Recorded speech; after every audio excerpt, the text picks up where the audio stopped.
अर्हंत वग्गो गामे वा यदि वारण्ये निम्मे वा यदि वा थले यत्तारहंतो विहरन्ति तं भूमी रामनेयकं। गावात किंवा अरण्यात, सखल किंवा उंच भागात ज्या ठिकाणी अरहंत विहार करतात ती भूमी रमणीय होय। अर्थकथा सारिपुत्ताच्या सर्वात कनिष्ठ भावाने रेवताने जगाचा त्याग करून काही काळातच अरहंत पद प्राप्त करून घेतले। अरण्यात एकटे राहण्यात त्याला आनंद वाटत असे।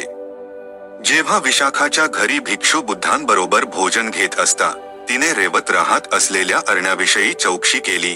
त्यावेळी बुद्धांनी जेथे अरहंत राहतात अशा अरण्यांच्या आकर्षणाविषयी भाष्य केले।